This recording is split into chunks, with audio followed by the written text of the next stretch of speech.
네, 단 하나의 예약 손님을 위한 쉿바. 오늘도 정치 현안도 털어보고 우리 손님의 다양한 인생 이야기도 좀 들어보고 하도록 하겠습니다. 7번째 손님을 맞이하게 되는 쉿바인데요. 오늘도 두 분의 형님과 함께 하도록 하겠습니다.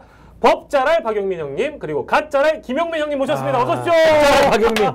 야 우리 저 원숭이가 나무에서 떨어지기도 하네. 떨어졌어요? 법잘알 박용민입니다, 제가. 죄송합니다. 김지훈. 김지훈. 김지훈 이런 거. 김지훈이라고 그랬어요? 김지훈. 박용민 형님, 김용민이라고 그랬어요? 네, 죄송합니다. 박지훈 형님. 괜찮아요. 이게 또 이제 매력 아니겠습니까? 나 박용민이고 싶다. 어? 박용민. 난 김지훈이고 싶다. 왠지 두산 쪽 사람 같아. 박용민. 그런 박용 많이지 그거는. 박용 많이야. 박용민은 없어. 오늘 7번째 손님은 이거 오늘 또 모시기 정말 힘들었어요. 저희 매출을 올려주시려고 바로 이분 모셨습니다. 어마어마한 분을 모셨네요. 여전사. 네. 여전사입니다. 여기 네. 여기 대본에 여전사 써 있고요. 권력에 있을 때 권력을 비판함. 항상 그러셨지. 아니, 항상 늘 그랬어, 늘. 살아있는 권력을 비판하며 써 있습니다. 네. 구비구비 대수에 휩쓸리지 않고 험한 길을 걸어오시는 마이웨이 정치인. 네. 이현주 전 의원. 이현주. 우리 저는 이게 저 방송으로만 봤는데 예. 이런 분위기군요. 이런 분위기입니다. 이런 분위기입니다. 아니 근데 굉장히 멋있었는데 방송으로는. 예, 방송으로도 이게- 지금 이게 멋있어요. 나는 진짜 있는 줄 알았지. 야경주예요? 진짜 야경인 줄 그럴싸해 아셨어요? 보이죠? 아니 진짜 그럴듯했어요. 그럴싸해 보이죠? 그러니까요. 신경 많이 썼네 이러고. 예, 요즘 제가 이제 구비구비 험난한 길 걸어오신다고 말씀드렸는데 설 연휴는 또 어떻게 보내셨는지 궁금합니다. 설 연휴는 네. 저희 시아버지께서 예. 수술을 받으셨어요. 연휴에. 예. 아이고 좋은 일은 아니셨네요. 그러니까 근데 뭐 이렇게 생명에 지장 있는 그런 건 아닌데 네. 근데 이제 그 전신마취를 받으셨거든요. 90세. 어르신이. 90세인데. 그래서 병원에서 깨어난 다음에 혹시라도 부작용이 있을 수 있다. 이래가 연세가 많으시니까. 그렇죠. 그 전부 다 긴장을 했죠. 그리고 이제 뭐 어디 가지를 못 하잖아요. 걱정되니까. 예. 저한테 친정도 가야 되는데 저 그렇지. 혼자 쏜살같이 하루 만에 갔다 오고. 예. 정치 걱정 좀 해야 되는데 지금 지방 걱정을. 정치 걱정은 못했어요. 그래서. 지방 걱정에 빠져 있었던 설 연휴셨고 나름 굉장히 바쁘 계셨네요. 그렇죠. 저는 가족이 세상에서 제일 중요하다. 그럼요. 가족과의 사랑이. 그래서 그렇게 저희 생각합니다. 제작진에게 고민을 털어주신 부분 중에 하나가 그 아드님 걱정을 조금 최근에 하신다고요? 아니면 평상시에도? 그렇죠. 평상시에도 하는데 네. 이제 우리 아들도 네. 이제 컸잖아요. 네. 그래서 이제 대학 준비 해야 되는 그런 네. 나이가 되니까 네. 야, 이거 너무 사람들이 열심히 해요. 뭘 했으면 좋겠습니까, 아드님이? 아니 저는 자기가 하고 싶은 걸 네. 잘했으면 좋겠어요. 그러니까 이런 거 있잖아요. 다들 너무 열심히 해. 근데 너무 열심히 했는데 모두가 열심히 하니까 네. 열심히 해도 표시가 안 나. 그렇죠. 그리고 막 애를 쓰는데 네. 이렇게 막 보면 애잔한 거 있잖아요. 네. 애를 막 쓰는 거야. 근데 네. 지가 하고 싶은 거 행복하게 잘 됐으면 좋겠는데 예. 그게 만약에 자기 꿈대로 안 되면 네. 그리고 그 좌절하는 모습을 보는 부모의 마음은 굉장히 우리 저 아들이 정치적 성향을 알고 있습니까? 아들이요. 엄마하고 같이 갑니까? 같이 안 가는 것 같아요. 그래요? 어느 달라요? 어느 쪽입니까? 궁금해요. 아드님은 어느 쪽입니까? 아주 냉정해요. 냉정하다. 아주 냉정해요. 그러니까 요즘 세대 특징인 것 같아요. 그러니까 굉장히 뭐라고 해야 되지? 하여간 한마디도 안 져요. 정치적 일체감이 없죠. 정치적 일체감이 없죠. 맞아요. 저희 아들은 이준석 쪽입니다. 또 그래요? 그러니까 진짜요? 봐봐요. 이게 우리가 생각하는 힘들어요. 가치관하고 좀 달라. 완전 달라. 완전 달라. 그래서 제가 이렇게 많이 수양을 하고 있습니다. 아니 뭐 물론 이제 우리가 흔히 아는 정치인의 가족이 설 연휴, 추석 연휴에 설 밥상에서마저 또 정치 얘기를 할까라는 의문점을 갖게 되잖아요. 이게 사실 지금 말씀하신 내용이 되게 중요한 게 사실 70년대생, 60년대생 그 이전 그 출생하신 분들을 보더라도 정치적 일체감이란 게 있어요. 무조건 있었죠.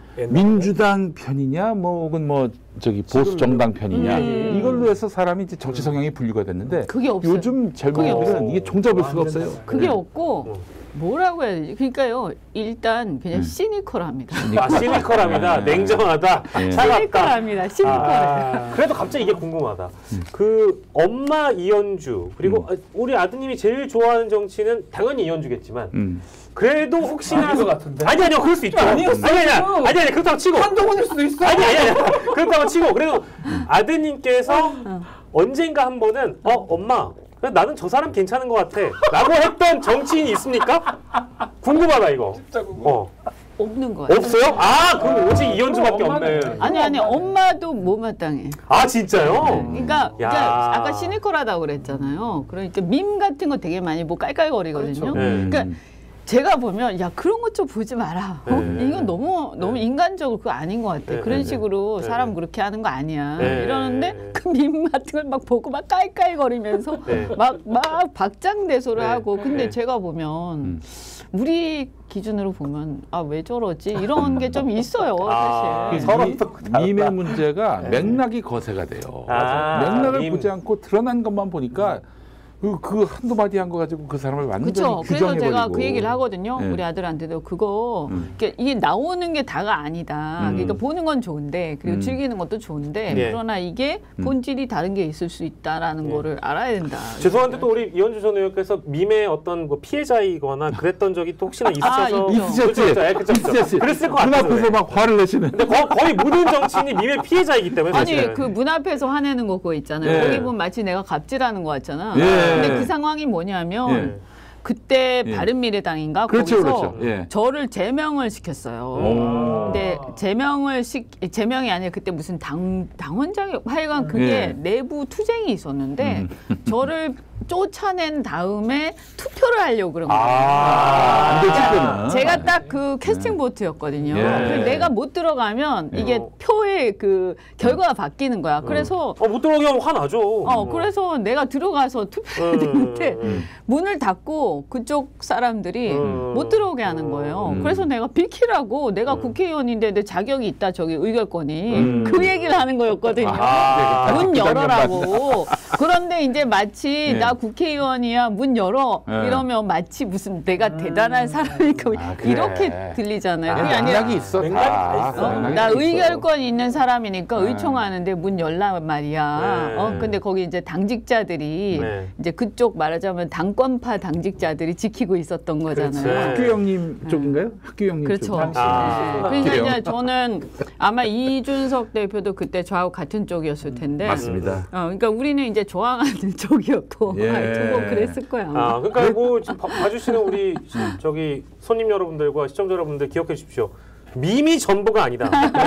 밈은 결코 모든 것을 말해주지 않는다. 라는 거를 생각하시면서 밈을 즐기셔야 됩니다. 이현주 의원님하고 아드님하고 많이 닮았다고 저는 생각이 드는 게. 닮았다? 이현주 의원님도 잘 보시면 아시겠지만은 뭐 민주당도 있다가 국민의힘도 있다가 왔다 갔다 하는 것 같지만은 실상은 권력에 대해서 항상 저항하셨던 분이에요. 소신 있는 분. 어떤 뭐 내가 정치적 일체감을 갖고 어떤 진영의 그 품에서 잘 먹고 잘 사는 그런 정치인은 아니었다고요. 그래가지고 항상 힘들죠. 왜냐하면 안 가시는 거니까. 자기 편이 좀 있어야 되는데. 제가 예전에 한번 사석에서 여쭤본 적이 있던 것 같아요. 왜 이렇게 힘들게 사냐. 근데 본능적으로 그렇다고 또 말씀하셨던 기억이 나요. 그냥 예를 들면 어렸을 때도 이 길을 지나가다가 어떤 애가 막 맞고 있어. 이제 거기 끼어드는 거야. 거기 항상 끼어들어 이렇게. 굳이 나서지 않아도 되는데. 근데 이거 못 참아요. 끼어들고. 이제 DNA자 성격이신 거죠. 그리고 그거를 이제 그냥 외면하거나 그러면 계속 찝찝하고 계속 스트레스 받아 제가. 그럼 그런 맥락에서 여쭤볼까요? 시간을 되돌려서 만약에 다른 선택을 할 수 있다라면 첫 번째 정치에 나서지 않고 그냥 CEO 하기. 두 번째 진짜 괜찮아요. 괜찮게 두 번째 탈당하지 않고 어떤 당에 계속 잔류하기. 둘 중에 하나 만약에 시간을 돌려서 다시 선택한다면 어떻게 하고 싶으세요? 세 개 해야지. CEO, 민주당, 국민의힘 이렇게 세 개 해야. 세 개 해야 돼요? 그렇지. 세 개 그러니까 국민의힘에 안 가기. 민주당 잔류하기.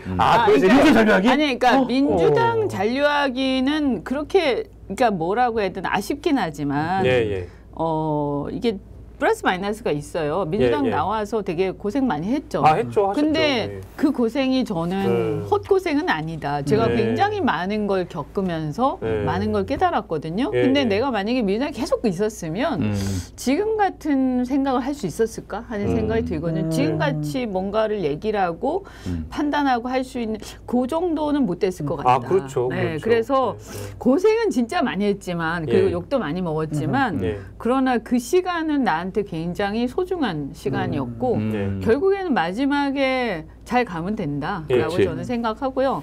근데 진짜 그거는 솔깃해요. CEO 계속하기? 그냥 정치 안 하고 그냥. SOL 계셨잖아요. 네. 돈 많이 버셨을 것 돈 같아요. 엄청 버셨을 것 같은데. 제가 그때도 좀 많이 벌었거든요. 그러니까 돈도 그렇지만 어쨌든 굉장히 빨리 승진했기 때문에 네, 네.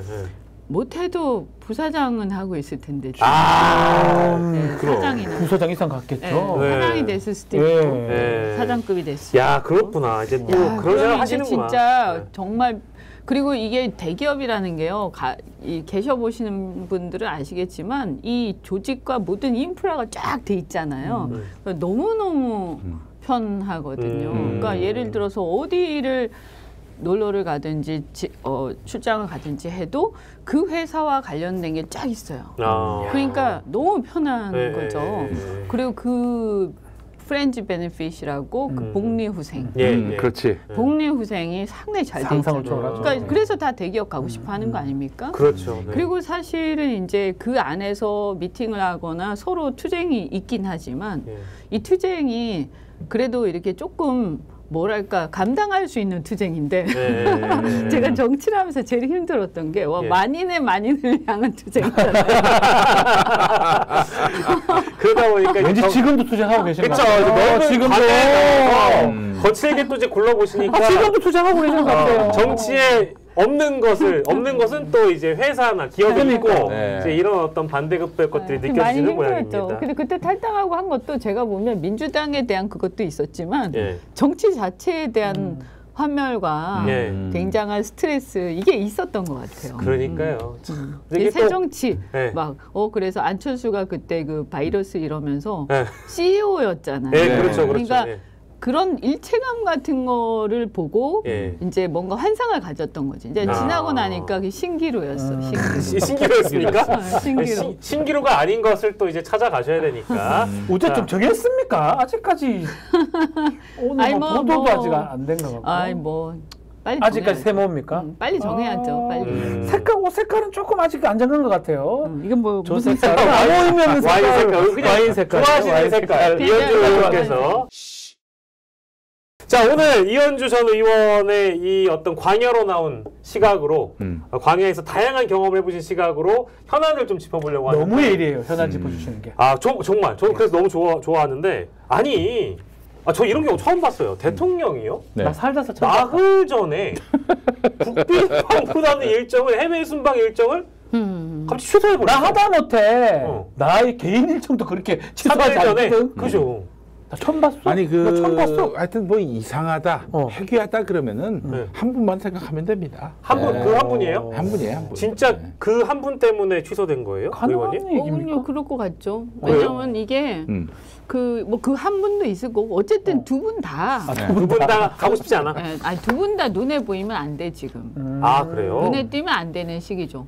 총선을 2달 앞두고 앞에 이제 간신히 잊혀졌는데 네. 간신히 이제 가물가물하잖아요 사실은. 그죠? 네. 그런데 다시 나타나서 어쨌든 순방을 하게 되면 뉴스의 전면에 나오거든요. 예. 두 분 다 나온단 말이에요. 그럼 무슨 구설 수도 있고 말이 또 실수가 있을 수도 있고 이렇게 되면 다시 상기가 되지.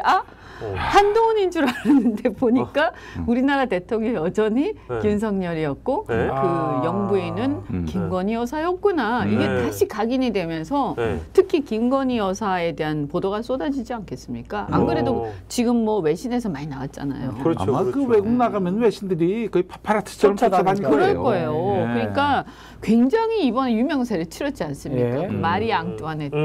외신으로. 그렇죠. 근데 저는 그럼에도 불구하고 이전에 대통령실 어떤 상황을 보면 이런 상황에서도 불구하고 무리하게 감행했을 가능성이 커 보이는데 이번엔 어쩌면 좀 정무적 판단을 한 거잖아요.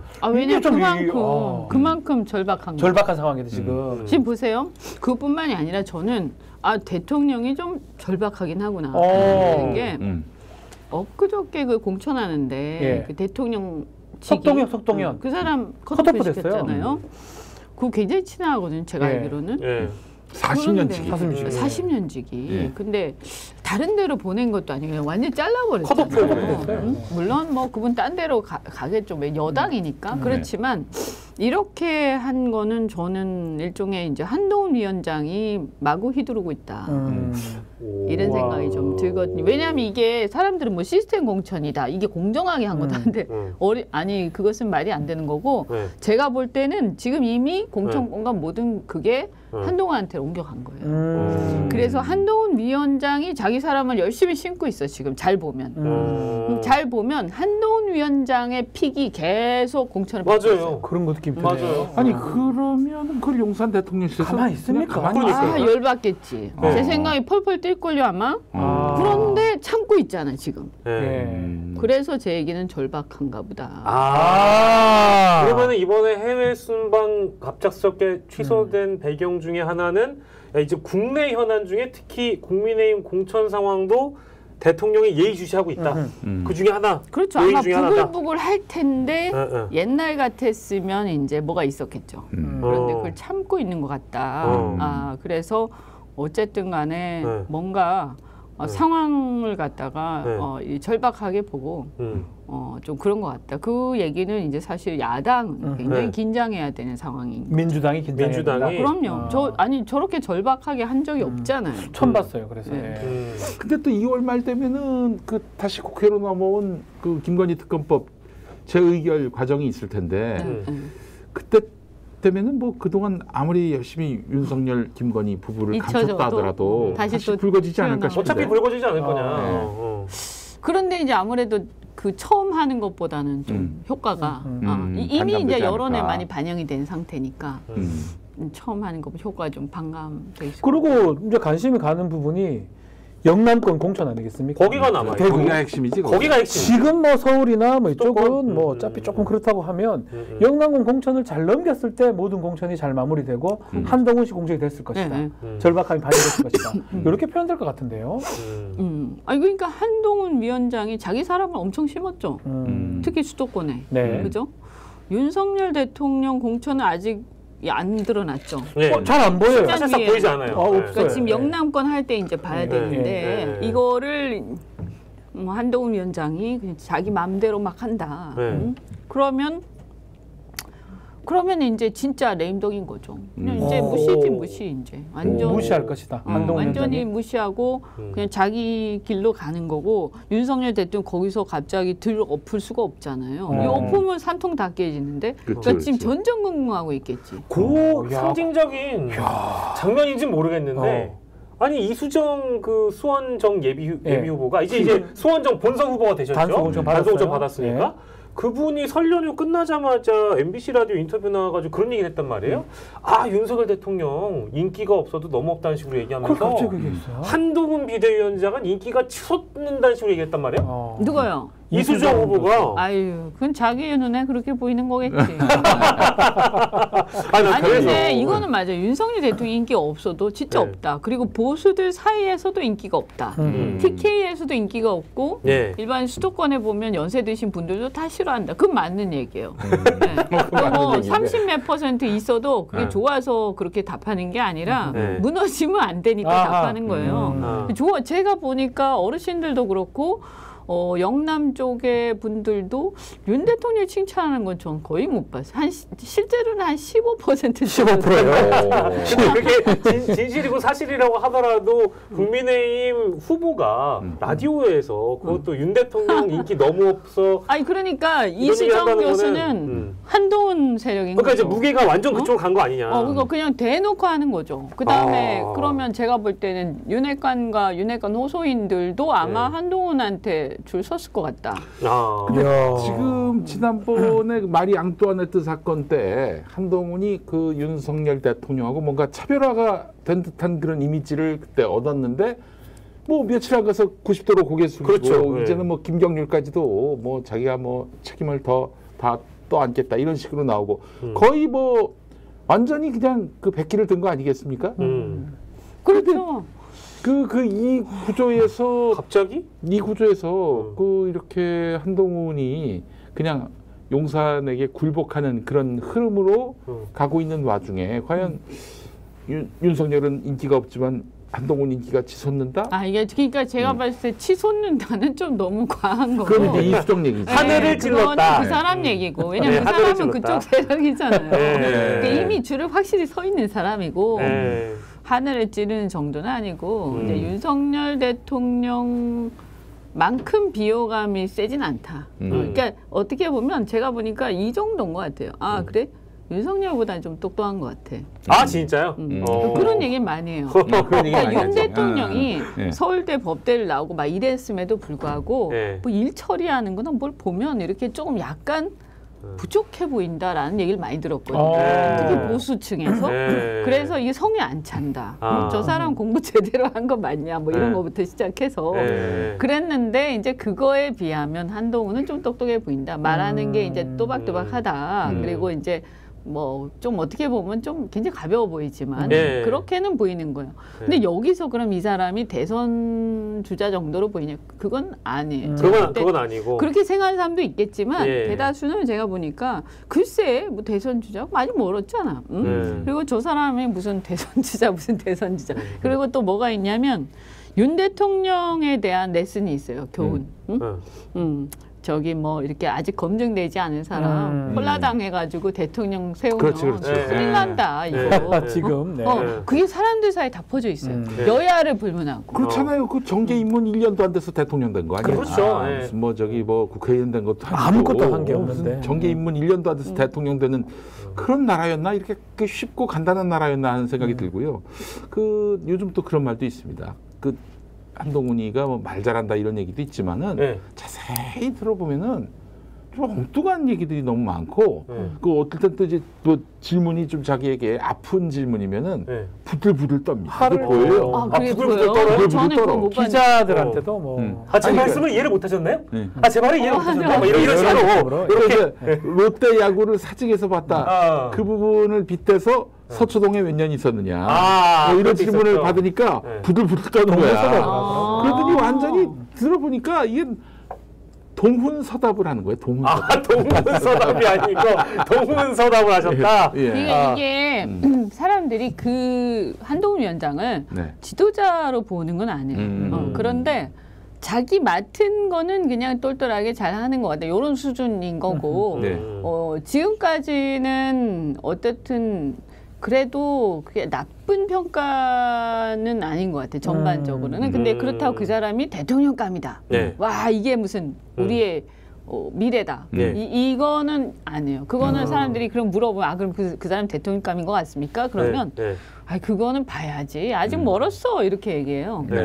그 말하는 거 보면 최근에는 막 계속 운동권을 집중 타격하잖아요. 뭐 룸살롱 가서 쌍욕했다, 뭐 돈봉 투덜했다 이러는데 결국에 홍익표 원내대표랑 또 싸우게 되고. 포인트 잡는 건 어떻게 보십니까? 운동권 청산론. 포인트 잡고 지금 들어가고 있는데. 아니 그러니까 이제 저는 이렇게 보거든요. 우리 대한민국의 어떤 지금 시대 정신이 뭐냐 했을 때 이 국가가 업그레이드 되는 거다. 그러니까 선진국이 외형상 됐지만 여러모로 선진국 아직 덜 된 상태거든요. 그래서 예를 들면 일자리를 보더라도 3만 불 시대에 우리는 1만 불 일자리를 가지고 그 젊은이들 보고 와서 일하라니까 안 가는 거 아니에요.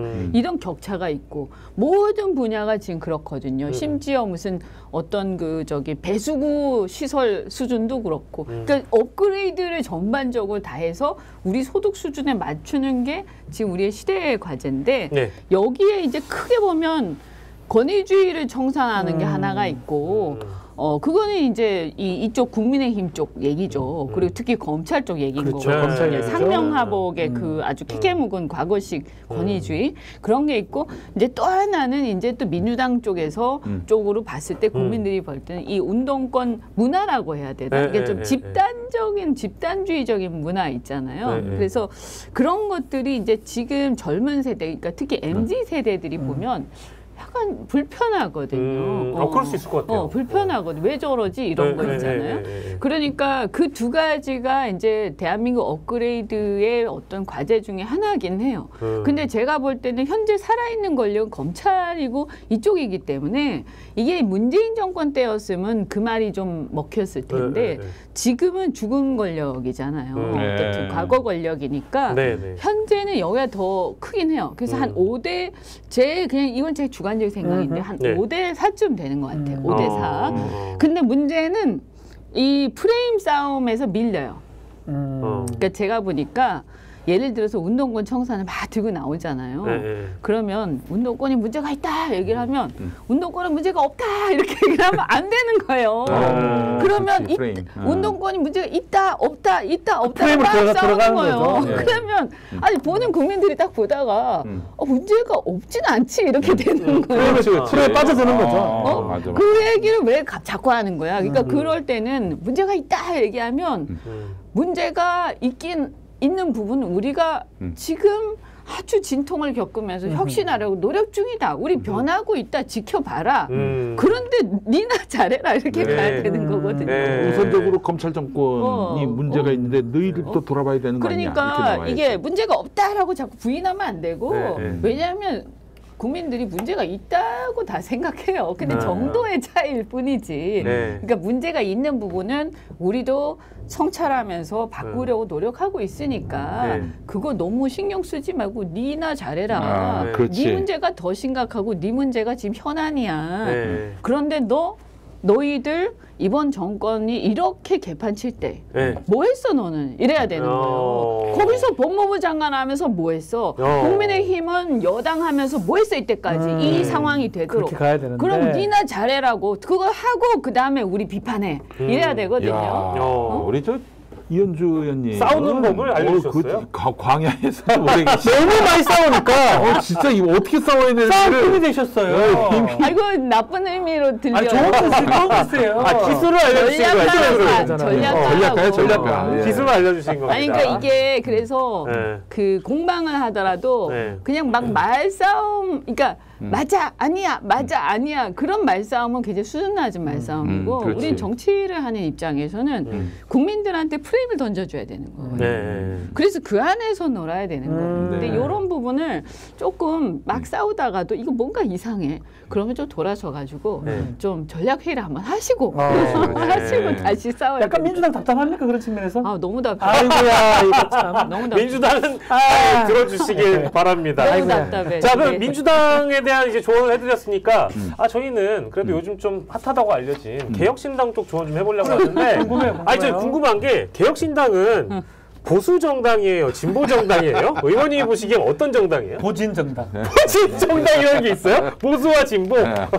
그럴 수밖에 없잖아. 그러니까 이게 이런 거잖아요. 저는 지금 국민들이 뭐 보수다 진보다도 중요하지만 그것보다 더 중요하게 보는 게 아까 제가 업그레이드 얘기했잖아요.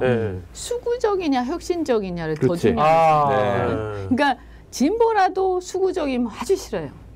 보수라도 수구적이면 아주 싫어요.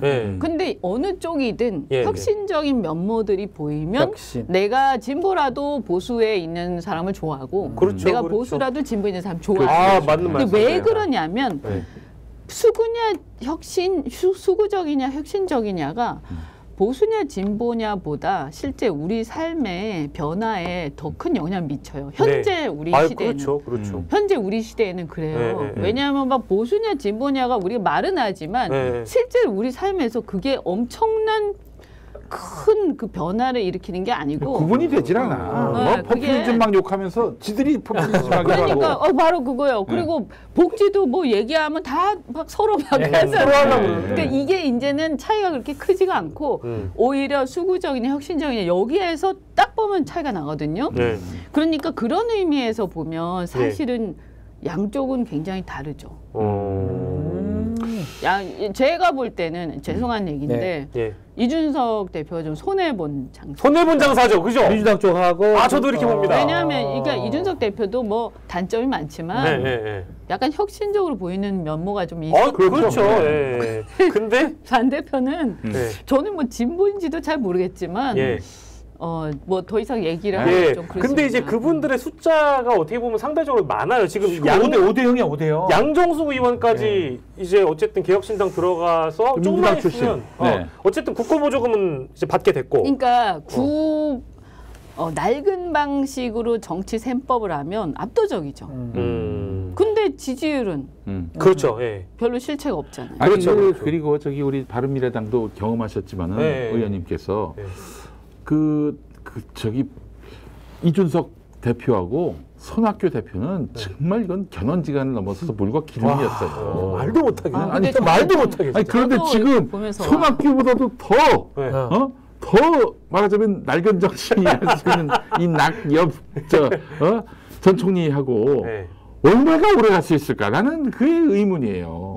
그래서 결정적으로 또 이낙연 대표는 이제 그걸 한번 이렇게 넘어가셔야 되는데 전 정권에서 핵심적인 역할을 하셨고 상당한 기득권을 갖고 계셨죠. 총리, 당대표. 다 했죠. 할 수 있는 거 다 했죠. 다 했어요. 그렇기 때문에 그 이전 정권의 어떤 뭐 문제랄까 한계랄까 뭐 또는 이제 실정이랄까 좀 아쉬웠던 부분들 이런 얘기를 하기 시작하면 이낙연 대표는 자유롭지 못해요. 그러면 그 상태에서는 윤석열 정권을 매섭게 비판하는데 한계가 있어요. 그렇죠. 너는 뭐 했는데 이렇게 되는 거예요. 그렇거든요.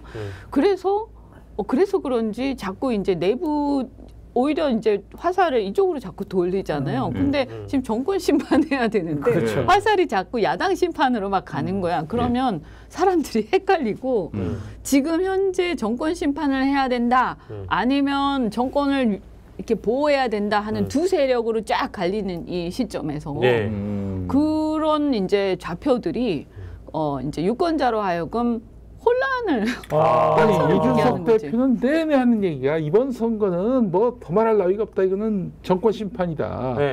그 대의가 유일한 시대 정신이다. 이렇게 얘기를 했거든요. 그러니까 사실은 개혁신당 처음에 만들었을 때 반윤석열 보수 신당 굉장히 좋은 그 나름대로 자기 진지였거든. 근데 갑자기 양당 심판돼 버리고 지지율이 안 맞췄는 맞아요. 맞췄으면 그러니까 반윤이지만 중도 보수 성향들이 모여 있었는데 반윤도 오히려 약해졌고 반윤도 약해졌잖아요.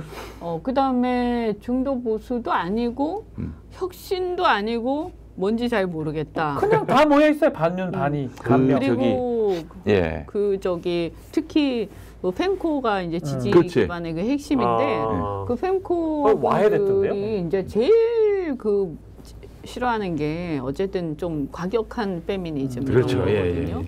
뭐 저는 뭐 페미니즘 자체를 막 그렇게 너무 그렇게 한다 볼 수도 있다 이렇게 보지만 어쨌든 그분들은 그래도 이게 역차별을 일으키는 부분에 대해서 이것을 특권이라고 보고 굉장히 예민하게 반응했고 그것이 또 우리 시대에 보면 그런 지점들이 사실 간과되어 왔거든요. 사실은. 저는 분명히 의미가 있는 거였다라고 보는데 이게 그냥 그 저기 어디죠? 이름 모르겠어요. 그 새로운 뭐죠? 새로운 미래, 새로운 선택? 새로운 선택? 그 유호정. 새로운 선택. 거기랑 같이 하면서 이게 몽이 이렇게 펜코에 올라오는 얘기가 뭐냐면은 아니 졸지에 우리가 유호정과 동지가 된 거야? 또 그런 말도 있었어요. 아니 우리가 졸지에 친문정당 당원이 진짜 그런 말이 안 돼. 말이 안 되는 거예요. 그분들이 받아들이기 어려운 거예요. 반문 반윤이거든요. 그런데 또 그거를 그래서 이낙연 대표가 그런 과거에 자기의 그거를 좀 반성하고 성찰하면서 함께 하면 또 몰랐을 텐데 그런 얘기 없잖아요. 그렇죠. 그러니까 이게 애초에 힘든 거예요. 그래서 또 예를 들어서 그 의원님들 몇 분 있잖아요. 그분만 했으면 그래도 이게 좀 기득권이 없어 보이니까 그래도 뭔가 굴러갔을지 모르겠는데 가장 큰 문제가 저는 이낙연 대표. 이낙연. 네, 그분 개인에 대한 폄하 이런 게 아니고 그분 자체는 굉장히 또 아주 명석하시고 훌륭한 분인데 지금 이 구도에서는 정말 안 좋다라는 거죠. 그래서 제가 그 얘기를 몇 번 했어요. 뭐 방송에도 하고 실제로도 하고 이 페미정 유호정 의원 등등등하고 같이 무작정 합하는 부분. 그다음에 이낙연 대표 측하고 무작정 그것도 시간도 없이 막 후닥닥닥 이렇게 됐을 때 그 부작용 이거는 바람직하지 않다. 예. 오늘 저희 이제 녹화 시점 이후에 설훈 의원이 개혁신당에 실제 합류할지 안 할지는 모르겠습니다만 그렇게 되면 이제 기호 3번까지 가게 되는 거라서 개혁신당의 움직임 저희가 좀 주시해 보도록 하고요. 지금 그렇게 하니까 문제인 거예요. 그러면 볼 때 이런 거죠. 아니 그럴 바에야 국민의힘에 계속 있지. 그냥 참지. 그러니까요. 그럴 바에야 차라리 민주당에 있지, 민당에 가지 이렇게 되는 거예요. 그러면 이 3당은 말이에요. 원래 어떤 사람들이 3당을 지지하려고 딱 보고 있었냐면 양당이 성이 안 차.